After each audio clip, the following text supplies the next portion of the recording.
Hello दोस्तों, नमस्कार। स्वागत है आपका अपने चैनल सॉल्यूशन विद संजीव में। देखिए, इस वीडियो में हम पटना यूनिवर्सिटी में जो एमएड का एंट्रेंस होने वाला है उसके रिगार्डिंग बात करेंगे। जो भी स्टूडेंट इस बार एमएड एंट्रेंस एग्ज़ाम का फॉर्म फिलअप किए हैं, आप लोग का समय बहुत कम है। जैसा कि पहले से निर्धारित डेट है कि आपका 7 अगस्त को आपका एंट्रेंस एग्ज़ाम होने वाला है, तो बहुत ही कम समय बचा है। लेकिन इतने ही कम समय में हम आपको सटीक तरीका बताएंगे जिससे आपको गवर्नमेंट कॉलेज मिल सके आसानी से।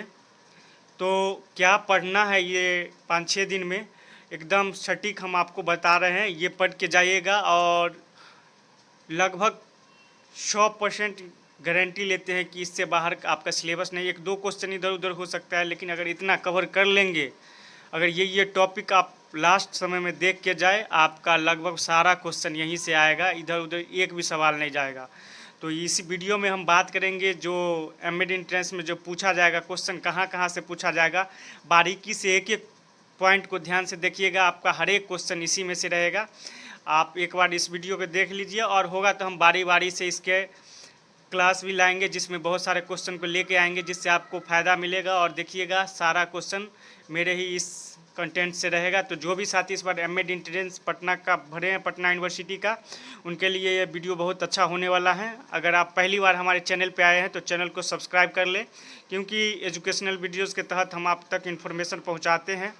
तो चलिए शुरू करते हैं। देखिए, इसमें आपका जो है एमएड एंट्रेंस जो एग्ज़ाम होने वाला है 2025 में पटना यूनिवर्सिटी में, उसी पे बेस्ड इस पे क्वेश्चन है, इसी में से क्वेश्चन आएगा। आप बस इतना कर लीजिएगा, आपको इससे बाहर कुछ भी नहीं पढ़ना है।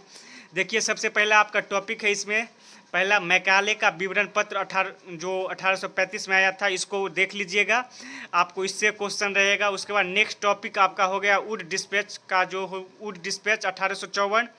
उसके बाद हंटर आयोग, जिसे भारतीय शिक्षा आयोग 1882, इसको देख लीजिएगा। उसके बाद कलकत्ता विश्वविद्यालय या सैडलर आयोग कहते हैं, 1917 में जो आया था, उसको देख लीजिएगा। उसके बाद बुनियादी शिक्षा वर्धा योजना, जो महात्मा गांधी के द्वारा लाया गया था 1937 में, इसको देख लीजिएगा। तो ये सब हॉट टॉपिक है, इसको देख लीजिएगा। यहाँ से क्वेश्चन रहेगा ही रहेगा कन्फर्म। आप अपने नोटबुक में इस सब टॉपिक को लिख लीजिए, और हो सकता है तो कहीं अलग से भी, जैसे भी आपको होता है, ये कम समय में आप इस पे ध्यान दे दीजिए, आपका अच्छा मार्क्स आ जाएगा। उसके बाद नीचा देखिए, ये स्वतंत्रता के बाद जो शिक्षा आयोग था, विश्वविद्यालय शिक्षा आयोग या राधा कृष्ण आयोग जो होता है, यहाँ से भी क्वेश्चन रहेगा। 1948-49 में आया था। उसके बाद माध्यमिक शिक्षा आयोग और मुदालियत आयोग जो आया था 1952-53, इसमें से तो क्वेश्चन रहेगा ही रहेगा। उसके बाद कोठारी आयोग जो उससे रहेगा, अध्यक्ष का पूछ लेगा, कुछ भी पूछ लेगा, तो इसको बारीकी से देख लेना है। लास्ट समय में कहाँ जहाँ से मने वहाँ से देख लीजिए, नहीं होगा तो हम बारीकी से वीडियो थोड़ा थोड़ा करके लाएंगे। वैसे आपको हम टॉपिक बता दे रहे हैं, आप गूगल से यहाँ से सर्च करके आप बारीकी से पढ़ सकते हैं। जल्दी जल्दी में आप रिवीजन करिए, इस सब टॉपिक को आप रिवीजन कर लीजिएगा तो आपका बेहतर मार्क्स आ जाएगा, इतना हम गारंटी देते हैं। फिर आपका है नेक्स्ट है कोठारी आयोग हो गया आपका। उसके बाद यशपाल समिति जो 1992-93 में आया था, उसका पढ़ लीजिएगा। उसके बाद शिक्षा का अधिकार अधिनियम जो राइट टू एजुकेशन 2009 है, यहाँ से लगभग 2-3 क्वेश्चन रहेगा, तो आप इसको पढ़ लीजिएगा। ये हाईलाइटेड टॉपिक कर लीजिए, आप इसको पढ़ के ही जाइएगा।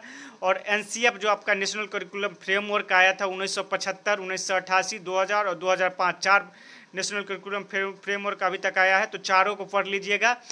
यहाँ से भी क्वेश्चन हम हर हाल में रहता ही है। उसके बाद एनईपी 2020, इसको हाईलाइट कर लीजिएगा। वीवीआई, बहुत वीवीआई, यहाँ से 2-3 क्वेश्चन, 3-4 क्वेश्चन फंसेगा, तो एनईपी 2020 पढ़ के जाना है। उसके साथ 1968, 1986, 3 जो एनईपी अभी तक आया है, तीनों एनईपी को पढ़ के जाना है, इसमें से क्वेश्चन रहेगा ही रहेगा।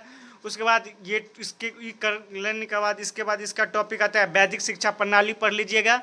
बौद्ध शिक्षा प्रणाली, जैन शिक्षा प्रणाली और इस्लाम शिक्षा प्रणाली, एक झलक में इस सब कुछ देख जाइएगा। यहाँ से भी क्वेश्चन एक एक करके रहेगा ही। तो आप लोग इस जो जो टॉपिक बताए हैं, अगर इसको कर लेते हैं तो आपको यकीन मानिए कि अगर 6 दिन में आपका जो बेहतर तैयारी होगा, आप पहले क्या पढ़े नहीं पढ़े उससे कोई मतलब नहीं है, लेकिन इस टॉपिक को पढ़ के जाइए तो बहुत फ़ायदा मिलेगा आपको। उसके बाद नेक्स्ट आपका होता है मनोवैज्ञानिक का। तो कौन कौन मनोवैज्ञानिक को लास्ट समय में पढ़ना है, इसके बारे में आपको जानकारी देते हैं। देखिए, पियाजे का जो सिद्धांत है वो पूछेगा ही, तो आप पियाजे के बारे में बारीकी से पढ़ ले। यहाँ से 4-5 क्वेश्चन रहेगा, आपको घुमा के पूछेगा पूरा, इसका जो क्या है पूरा एकदम पूछेगा पियाजे ने क्या कौन कौन थ्योरी दिया, क्या दिया, इसके बारे में जब बारीकी से पियाजे का पढ़ना है पूरा। उसके बाद वाइगोत्स्की के बारे में पूरा पढ़ना है। उसके बाद ये 3rd नंबर में कोहलबर के बारे में पढ़ लीजिएगा। थॉर्नडाइक के बारे में पढ़ के ही जाइएगा। कोहलर हो गया, जॉन डी भी पूछता है ये क्वेश्चन। उसके बाद ब्रूनर के बारे में पढ़ लीजिएगा। उसके बाद स्किनर, उसके बाद गार्डन, आशुबेल, चॉम्स्की, इन सब के बारे में पूछ लीजिएगा। यहाँ से क्वेश्चन रहेगा ही रहेगा। उसके बाद नेक्स्ट आपका हो गया, ये पढ़ के जाइएगा आदर्शवाद, प्रकृतिवाद, यथार्थवाद और प्रयोजनवाद। इसको बारीकी से पढ़ के जाइएगा। इसमें डिटेल से क्वेश्चन पूछता है कि वास्तविक क्या है क्या नहीं है, बहुत सारा क्वेश्चन पूछेगा। तो आदर्शवाद, प्रकृतिवाद, यथार्थवाद, प्रयोजनवाद, इसको भी VBI लगाइए। और ये मैथ का क्वेश्चन भी रहता है इसमें, माध्य, माध्यिका, बहुलक, ये तीनों टॉपिक आप पढ़ के जाइएगा। इससे एक एक सवाल रहता ही है। तो माध्यम, माध्यिका, बहुलक, तो कुल मिलाकर ये टॉपिक आप कवर कर लीजिए। इससे बाहर आपका एक भी क्वेश्चन नहीं जाएगा। कुछ करेंट का आपका पढ़ना होगा तो करेंट का थोड़ा देख लीजिएगा अलग से।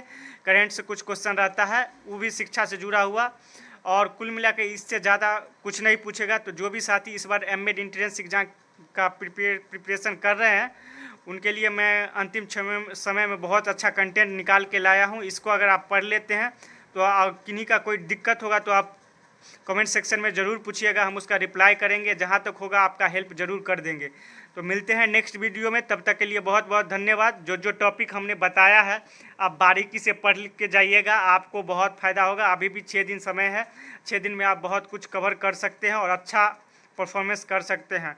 तो जो भी साथी होंगे पहली बार हमारे चैनल पे आए हैं तो चैनल को सब्सक्राइब कर देंगे और अपने दोस्तों को भी शेयर करेंगे ताकि उन तक भी ये कंटेंट पहुंच जाए। तो मिलते हैं नेक्स्ट वीडियो में, तब तक के लिए बहुत बहुत धन्यवाद।